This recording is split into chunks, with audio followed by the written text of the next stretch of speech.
Hey, welcome back to another blog. যতদূর চোখ যাচ্ছে বিস্তীর্ণ এক জলরাশির দেখা যাচ্ছে। হ্যাঁ, কথা বলছিলাম নিকলি হাওর নিয়ে। এই মুহূর্তে রয়েছে নিকলি বেড়িবাঁধে। অটোতে করে নিকলি ঘাটের উদ্দেশ্যে রওনা হয়েছি।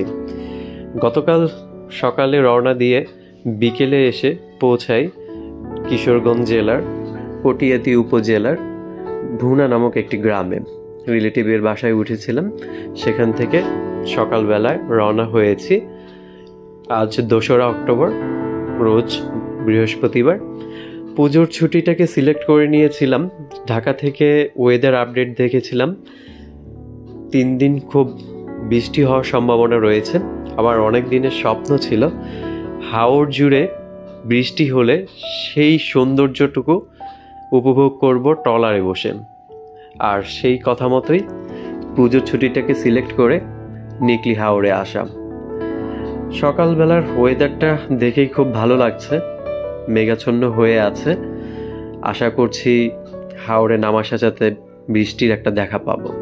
তো চারিদিকে দেখতে পাচ্ছেন অনেক ঘাটের মধ্যে কয়েকটি ট্রলার রয়েছে। অলরেডি যারা ঢাকা থেকে এসেছে সবাই মিঠামইনের উদ্দেশ্যে রওনা হয়ে গেছে। আমরা আস্তে আস্তে একটু দেরি হয়েছে ঘাটে। এটাই আমাদের ট্রলার। এই ট্রলারটা আমরা রিজার্ভ করেছি।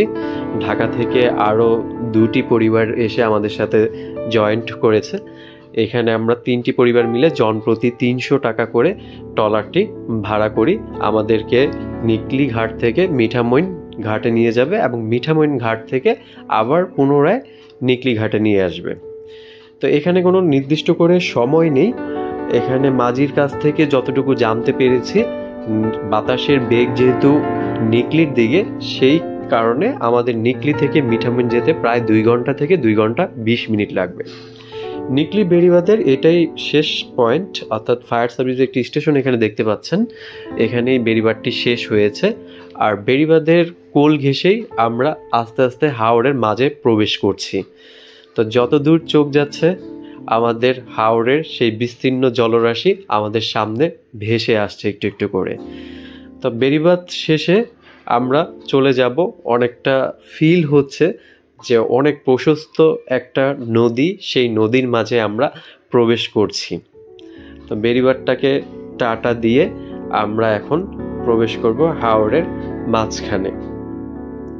তা হাওরে এই সময়টাতে পানি কিছুটা কমেছে, আমরা যতদূর কথা বলে জানতে পেরেছি। গত সপ্তাহেও অনেক পানি ছিল, এই সপ্তাহে পানি আরও কিছুটা কমেছে। দূরে দেখা যাচ্ছে হাওরের যে সুন্দর দৃশ্য, হাওরের বুক থেকে পানি আকাশে উড়ে যাওয়া। এইটা সম্পর্কে হয়তো অনেকেই জানেন না আপনারা, আমি ক্যামেরাতে দেখানোর চেষ্টা করছি। ওই যে দূরে দেখা যাচ্ছে, এখানে হাওরের জল রাশি থেকে পানি আকাশে মেঘে পরিণত হচ্ছে উপরে উঠে যেয়ে। তো এই মুহূর্তে আকাশে সাদা মেঘের আনাগোনায় পানির কালারটা এত সুন্দর হয়েছে যা আসলে চোখে যতটুকু সুন্দর লাগছে, জানি না ক্যামেরায় আপনাদের কাছে কতটুকু সুন্দর লাগছে। এটা বেশ এতটাই সুন্দর লাগছে যা হয়তো বা আমি বলে আপনাদেরকে বোঝাতে পারবো না। খুব দূরে একটা ট্রলারের দেখা পাচ্ছি। সেই ট্রলারটিও আমাদের মতোই একটু দেরি করে এসেছে। তারাও মিঠামইনের উদ্দেশ্যে রওনা হয়েছে আমাদের পাশাপাশি সময়ে। আর যেহেতু মেঘ অনেক ঘন হয়েছে, তো আশা করছি কিছুক্ষণের মধ্যেই আমরা বৃষ্টির দেখা পাবো। তো মেঘ ভারী হচ্ছে, আমাদের ট্রলার তত সামনের দিকে যাচ্ছে, মনে হচ্ছে মেঘের দিকে এগিয়ে যাচ্ছি।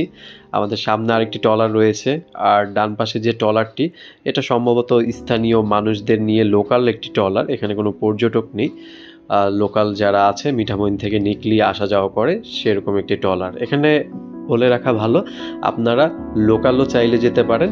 লোকাল জনপ্রতি যতদূর কথা বলে জেনেছি যে 300 টাকা করে নেয়, জানি না স্থানীয়দের জন্য আরও কম আছে কিনা।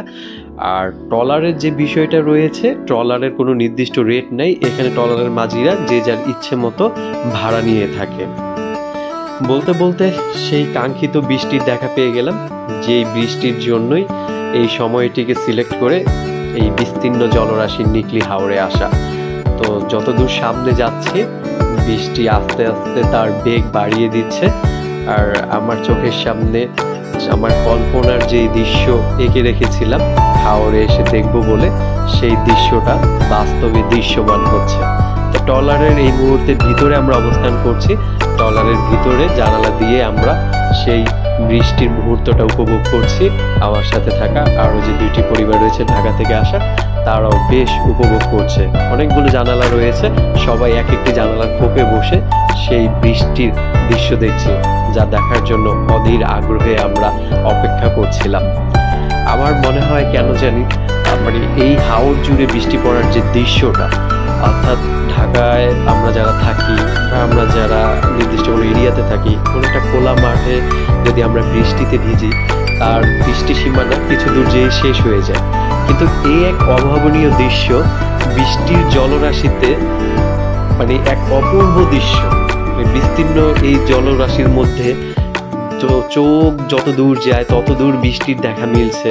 সামনে যে বৃষ্টির দৃশ্য এতটাই বেগবান হচ্ছে, যার সৌন্দর্য হয়তো বা চোখে দেখে যতটুকু অন্তরে অনুভব করছি ততটুকু হয়তো বা মুখে ফুটিয়ে তুলতে পারছি না।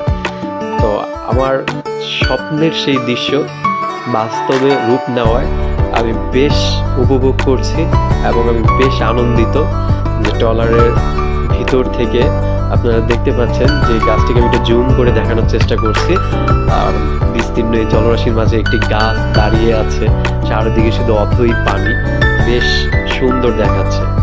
তো কিশোরগঞ্জে আসার যে বিষয়টা রয়েছে, আমি আপাতত আজকে ট্রলারের ভাড়া নিয়ে এই ভিডিওতে আলাপ করব।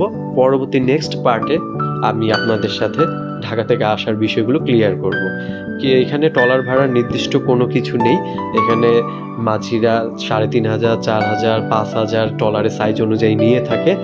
আর আপনারা চাইলে যদি কেউ সিঙ্গেল পরিবার আসেন বা ব্যাচেলর আসেন, তারা কারোর সাথে মিলে ট্রলার ভাড়া করতে পারেন, তাতে জনপ্রতি 300 টাকা পড়বে।